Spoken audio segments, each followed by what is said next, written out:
Osmotic pressure निकालना है, क्या इसमें भी हमको वन टॉप फैक्टर का वैल्यू कैलकुलेट करना पड़ेगा? तो नहीं, वेरी सिंपल, वेरी लॉजिकल सवाल। क्या करेंगे, इसमें जहां डिसोसिएशन का कॉन्सेप्ट रहेगा कि 10% डिसोसिएट, 20% डिसोसिएट, 40% डिसोसिएट, 50% डिसोसिएट, तब हम वन टॉप फैक्टर निकालेंगे।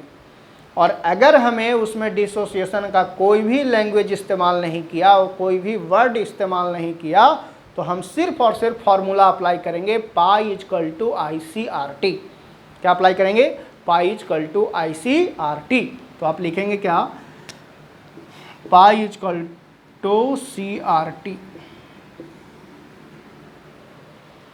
अगर हमें डिसोसिएशन टर्म यूज नहीं है तो पाई इक्वल टू ICRT हमें इस्तेमाल नहीं करना है, पाई इक्वल टू सिर्फ CRT इस्तेमाल करना है। पाई इक्वल टू क्या इस्तेमाल करना है? CRT। तो पाई इक्वल टू CRT। अब आओ छोटू, इसको आप कलाकारी करो। C को आप लिख सकते हैं W/m भी, चूँकि मोलर कंसंट्रेशन है, मोलारिटी को डिफाइन करेगा। RT, अब आइए गिवन डाटा, इसको लिखिए सवाल को। गिवन डाटा क्या क्या दिया हुआ है भैया, पढ़िए तो सवाल। ऑस्मोटिक प्रेशर तो आपको निकालना ही पड़ेगा। 5% सॉल्यूशन है यूरिया का, कितना पर? 272 पर। ठीक है ना, इसको निकाल दे रहे हैं। तो आइए, R का वैल्यू तो आपको पता है 0.0821 लीटर ATM ही पुट करेंगे आप, क्योंकि यहाँ पे प्रेशर की बात हो रही है, वॉल्यूम की बात हो रही है, इसलिए लीटर ATM वाला ही यूज करेंगे। पर मोल पर केल्विन। टेम्परेचर कितना है भैया? 272 केल्विन, है ना। यूरिया का मॉलिक्यूलर वेट तो आपको हर हाल में चाहिए, यानी मॉलिक्यूलर वेट ऑफ क्या? यूरिया। तो यूरिया का फॉर्मूला NH2CO NH2। तो देखो तो नाइट्रोजन के गो है 2 गो, नाइट्रोजन के गो है 2 गो। तो क्या लिखेंगे? नाइट्रोजन का कितना होगा? 28 ना, 14 दूना का 28, दोनों का हो जाएगा। या डायरेक्ट हम लिखते हैं N2H4CO। अब आसान हो जाएगा, 14 × 2, 1 × 4, 12 × 1, 16 × 1। क्लियर है? आओ अब इसको लिखो, 14 दूना का 28 प्लस 4 प्लस 12 प्लस 16, जोड़ो जी बालक, कितना हो गया? 6 2 8, ठीक, 8 4 12, ठीक है, 12 और 8 20, 0। अब हो गया 2 और 1, 3, 3 1 4, ठीक है ना। क्लियर है? कोई दिक्कत? 4 और 2 6, यानी 60 ग्राम। जोड़िए फिर से, 6 और 4 10, ठीक है, 10 8 18, 2 20 के 0, हाथ में 2, तो 2 और 1 3, 1 4, 4 और 2 6, यानी 60 ग्राम। यूरिया का मॉलिक्यूलर वेट कितना आ गया? 60 ग्राम। आप सब कुछ कैलकुलेट कर लिए। अब इस पे आ जाइए, पाई इक्वल टू W/R। तो कितना परसेंट है? 5%। वॉल्यूम अभी आप नहीं निकालें, तो वॉल्यूम निकाल लीजिए। यहाँ पे V इक्वल टू 5% है ना, तो 100 में ना 5, तो वॉल्यूम 100 हो गया, भागा 1000, 0.1 लीटर। ये ml में था, लीटर में कन्वर्ट कर दिए, 1000 से ml और cc से डिवाइड कर दिए। तो 100 ml था, उसको 1000 ml और cc से डिवाइड कीजिए तो लीटर में बदल जाएगा, 0.1 लीटर हो जाएगा। चलिए, तो अब बदल गया सब कुछ। 5% यहाँ, W का वैल्यू कितना है जी बालक? 5। तब 5 × इसको ऊपर लेके जा सकते हैं क्या? 5 भागा, जैसे फॉर्मूला उसी तरीके से लिख देते हैं। क्या लिखेंगे? M का वैल्यू 60 × वॉल्यूम कितना है भैया? 0.1 × 0.0821 × 272, सॉल्व करोगे आंसर आपके हाथ में आएगा। क्लियर है? अरे यार, सॉल्व करोगे आंसर आपके क्या आ जाएगा? हाथ में आ जाएगा। जल्दी आप इसको लिख लीजिए। इसको सॉल्व करिएगा तो आएगा 18.61 ATM। यही आंसर आएगा, आंसर नंबर ए। तो जल्दी छापें, फिर हम बात करेंगे आगे। जितना जल्दी हो सके लिखिए। आगे बात करेंगे Royals law of partial vapour pressure का, कि Royals law of partial vapour pressure क्या होता है, इसके बारे में बात करते हैं। दिखाते हैं आपको, जल्दी लिख लीजिए आप।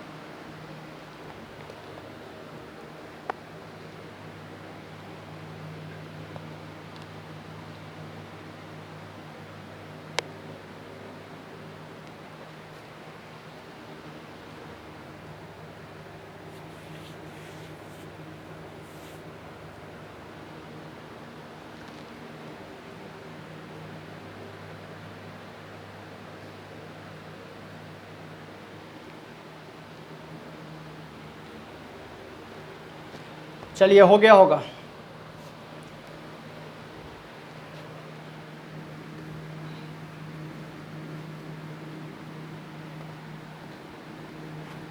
ये सब 12th के लिए बहुत इंपॉर्टेंट है। ये 12th हमेशा आया है, 12th में 2012 में भी आया है, 13 में भी आया है, 17 में भी आया है। ये सवाल हूबहू सवाल, सिर्फ प्रेशर चेंज करता है, 272 की जगह 273 डाल देगा। समझ गए? सॉल्यूशन वही रखेगा, यूरिया का ही। ऑस्मोटिक प्रेशर आपको निकालना है, निकाल लीजिए। सिंपल लॉजिकल है सवाल। चलिए तो बात करते हैं। सबसे पहला हम आगे क्या बात करते हैं, जो दिखाते हैं आपको। अब हम बात करने वाले हैं पार्शियल प्रेशर, यानी बहुत इम्पॉर्टेंट सवाल 12th के लिए ये है। Royals law of partial vapour pressure दिखाते हैं क्या है। Royals law of partial vapour pressure बहुत इम्पॉर्टेंट, इतना इम्पॉर्टेंट है कि आप सोच नहीं सकते हैं इसके बारे में। Royals law of partial vapour pressure बहुत इम्पॉर्टेंट। आइए, आपको पढ़ा के लाए थे एच बी नोडैट। क्या पढ़ा के लाए थे भैया? PS equal to vapour pressure of solution equal to XA P0A plus XB P0B। यही पढ़ा के लाए थे आपको, है ना? क्या है? Royals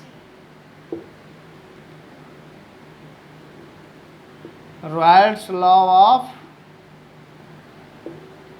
partial vapour pressure, PVP। Royals law of partial vapour pressure, PVP। ठीक है ना? अब आइए, बहुत इंपॉर्टेंट। देखो तो, वेपर प्रेशर ऑफ सॉल्यूशन, इसको तो हम लोग एक्सपेरिमेंटली ये माने थे ना। तो EXP डॉट लिखेंगे तो एक्सपेरिमेंटल समझना है, एक्सपेरिमेंटल वैल्यू। और देखे होंगे आप कि ये सॉल्यूशन को हम लोग कैलकुलेट किए थे, मोल फ्रैक्शन और P0A को हम लोग कैलकुलेट किए थे, है ना? कैलकुलेशन किए थे। तो यहाँ हम लोग क्या लिख सकते हैं इसको? कैलकुलेटेड वैल्यू, यानी एक्सपेरिमेंटल वैल्यू और कैलकुलेटेड वैल्यू, दोनों वैल्यू को हमने लिख दिया आपके सामने। अब सवाल ये उठता है कि अगर मान लीजिए कि एक्सपेरिमेंटल वैल्यू और कैलकुलेटेड वैल्यू,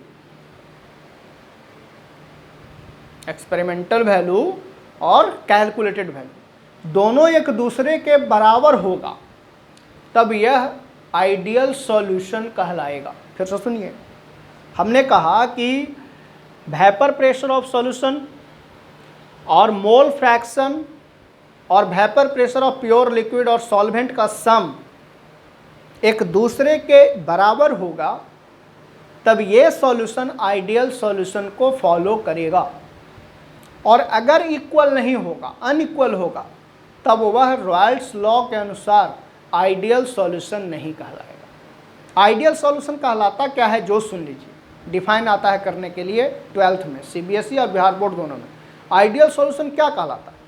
कहता है कि जो रॉयल्स लॉ को फॉलो करे, ये रॉयल्स लॉ है, तो इसको जो फॉलो करेगा वो कहलाएगा आइडियल सॉल्यूशन, जो फॉलो नहीं करेगा वह नॉन आइडियल सॉल्यूशन कहलाएगा।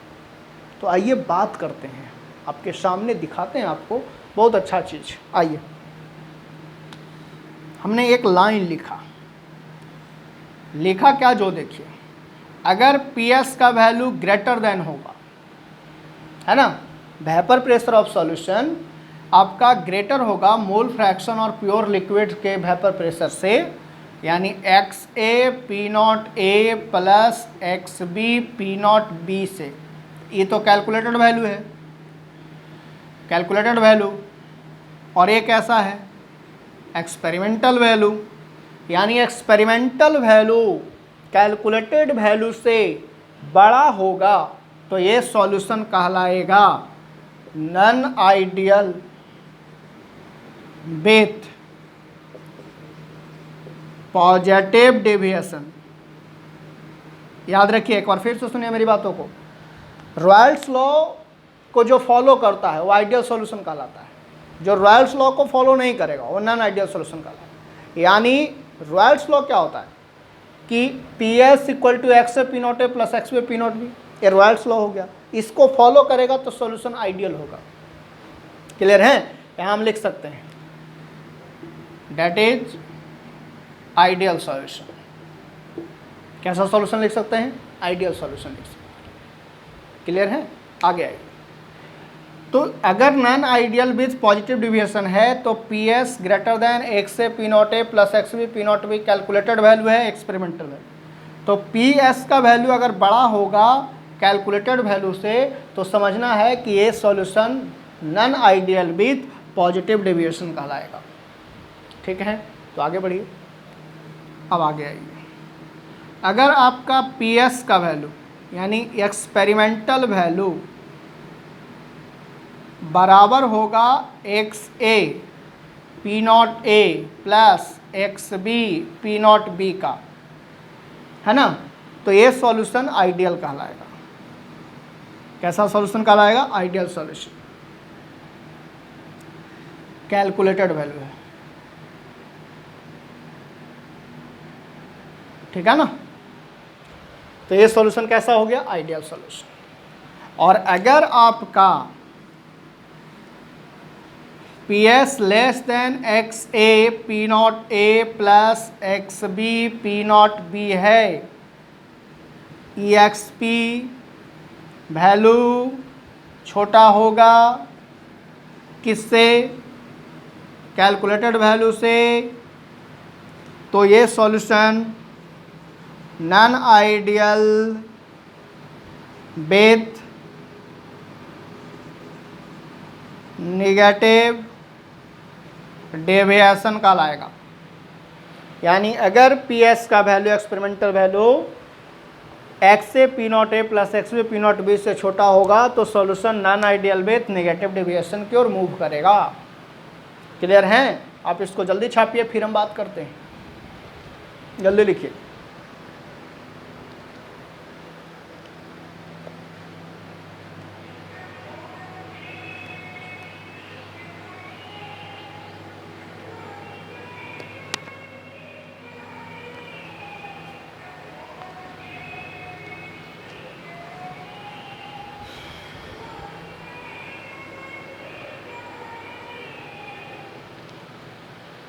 चलिए, लिख लिए होंगे आप, तो आगे बढ़ते हैं हम।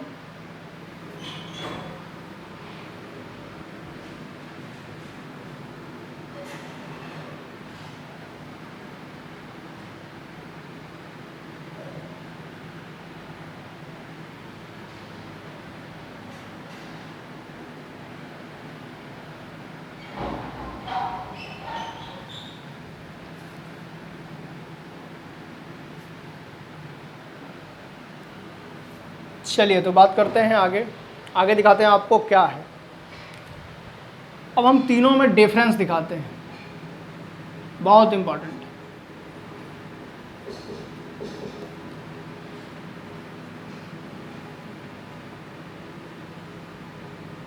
Difference between between ideal solution, non-ideal with positive deviation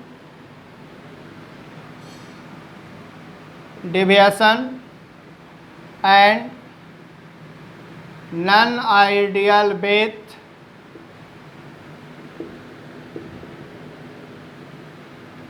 negative deviation।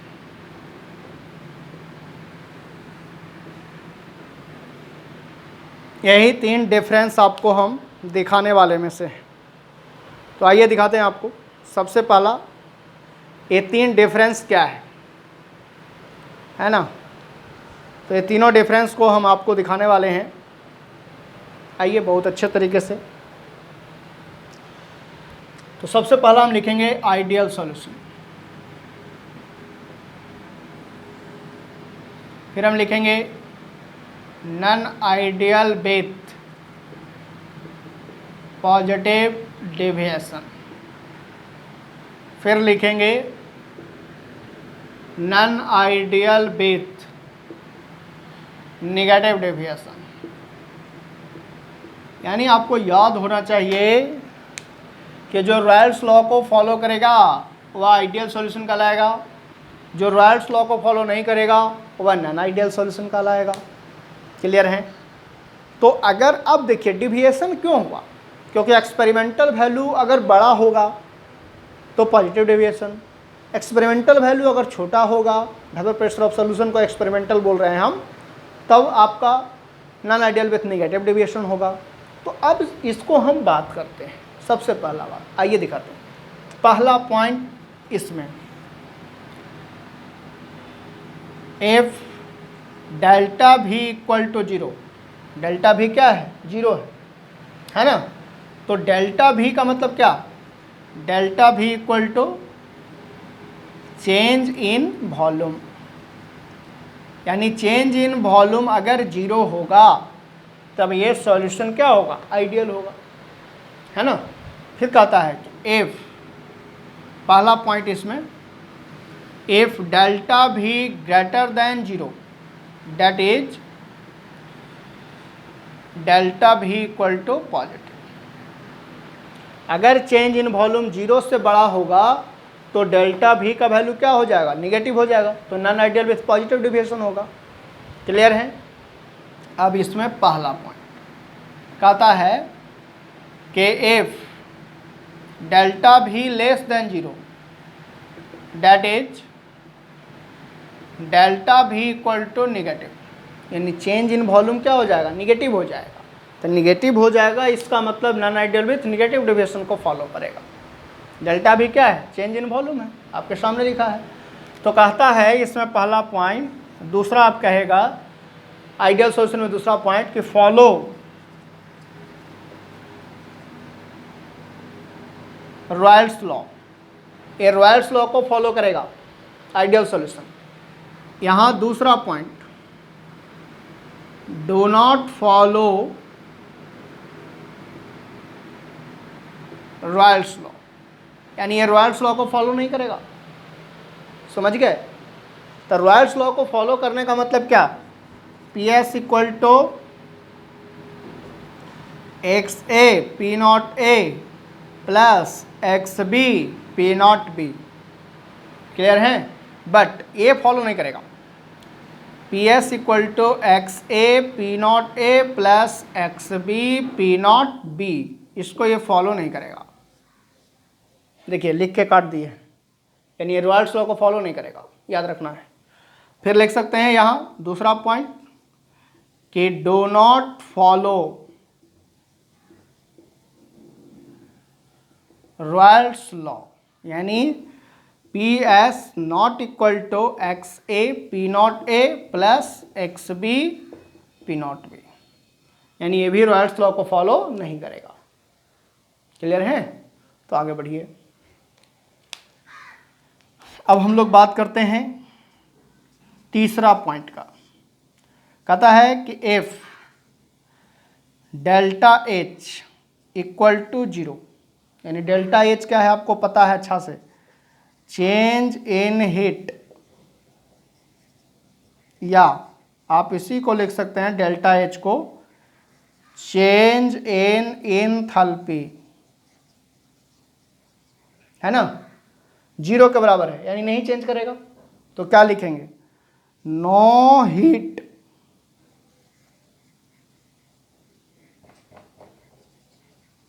Gain और लॉस, यानी हीट लॉस और गेन नहीं करेगा। जब हीट गेन लॉस और गेन नहीं करेगा तो प्रोसेस कैसा होगा, एक्सोथर्मिक। कैसा प्रोसेस, सॉरी आइसोथर्मिक। प्रोसेस कैसा हो जाएगा, आइसोथर्मिक, आपके सामने लिख दिया। फिर कहता है इसमें तीसरा point, if delta H greater than 0 तो that is delta H equal to positive. तो जब डेल्टा एच पॉजिटिव होता है तो हीट क्या करेगा, हीट गेन करेगा। तो जब हीट गेन करेगा तो प्रोसेस कैसा होगा, एंडोथर्मिक, एंडोथर्मिक प्रोसेस। यानी पॉजिटिव डिविएशन होने के लिए इंथैल्पी ग्रेटर होगा तो पॉजिटिव डिविएशन हो जाएगा, और पॉजिटिव डिविएशन होगा तो हीट गेन करेगा, तो प्रोसेस एंडोथर्मिक में एग्जिस्ट करेगा। क्लियर है, आगे बढ़िए। तीसरा कहता है कि if delta H less than 0 that is delta H equal to negative, यानी डेल्टा एच निगेटिव हो गया। तो जब निगेटिव होगा इसका मतलब है हीट क्या करेगा, लॉस करेगा। जब हीट लॉस करेगा तो प्रोसेस एक्सोथर्मिक चला जाएगा, प्रोसेस एक्सोथर्मिक, यानी एक्सोथर्मिक प्रोसेस होगा।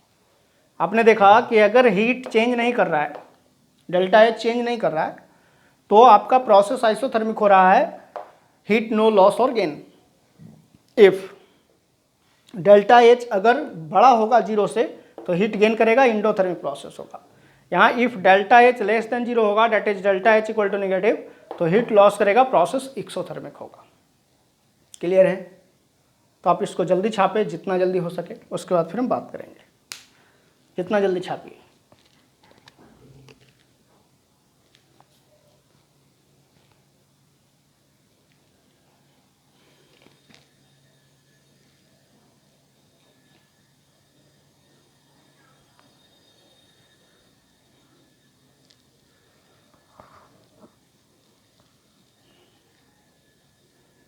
छाप लिए होंगे। चलिए, तो इसको ऐसे ही रहने दीजिए, हम इसके आगे फिर कंटिन्यू कर रहे हैं।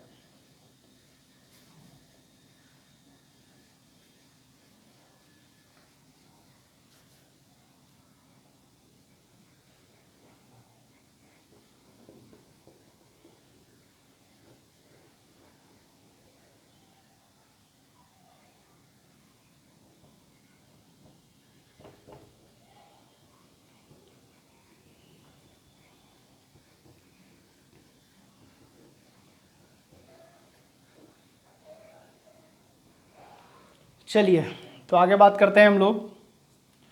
इसमें चौथा point, A equal to solvent और बी इक्वल टू सॉल्यूट। हमने मान लिया इसको, सिर्फ मान लिया, आगे भी बात करेंगे इसके बारे में। तो अगर हमारा force of attraction of solvent solute is equal to force of attraction of solvent solvent और is plus force of attraction of solute solute, यानी हमारा force of attraction of solvent solute equal to force of attraction of solvent solvent, force of attraction of solute solute एक दूसरे के बराबर होगा, तो solution ideal कहलाएगा। सॉल्यूशन कैसा कहलाएगा, आइडियल। फिर कहता है इसमें चौथा पॉइंट बाबू कि अगर हमारा force of attraction of solvent solute is less than average value of force of attraction of solvent solvent plus force of attraction of solute solute divided by 2, यानी एवरेज वैल्यू। कहता है कि sum of force of attraction of average value of solute and solvent is less than solvent solute, then the solution is non ideal with negative deviation. सीधी सी भाषा में सुनिए, कि force of attraction solvent solute के बीच जो है वो अगर छोटा होगा एवरेज वैल्यू ऑफ सॉल्वेंट और सॉल्यूट से, तब वो सॉल्यूशन नॉन आइडियल विथ क्या कहलाएगा, पॉजिटिव डेविएशन कहलाएगा। क्लियर है, लेस देन। फिर कहता है चौथा कि अगर हमारा force of attraction of solvent solute greater than average value of solvent solvent plus solute solute, तो ये solution non ideal with negative deviation कहलाएगा। क्लियर है, तो इसको याद रखिएगा। एक पॉइंट और बचा हुआ है जो हम अगले क्लास आपको पढ़ाएंगे। इसमें सेम इसी खाना में इसी तरीके से हम अगले क्लास आपको एक पॉइंट और लिख के देंगे, और इसके बाद हम बात करेंगे, क्योंकि वीडियो ज़्यादा टाइम का हो जाएगा तो अपलोड होने में दिक्कत होता है यूट्यूब पर, इसलिए हम इसको शॉर्टकट मतलब अभी एक पॉइंट छोड़ दिया है ना। ज़्यादा का टाइम लेता है, एक दो आधा सवा घंटे का होता है, तो वीडियो अपलोड होने में देरी होता है, इसलिए हम इतना ही तक छोड़ दिया। ठीक है, चलिए आप इसको लिख लीजिएगा। हमने जो बताया समझ में आया होगा आपको, और नहीं समझ में आया तो फिर आप पूछ सकते हैं। चलिए, लेकिन हमें उम्मीद है कि आपको हमने जो पढ़ाया वो समझ में आया। चलिए नेक्स्ट क्लास हम लोग बात करेंगे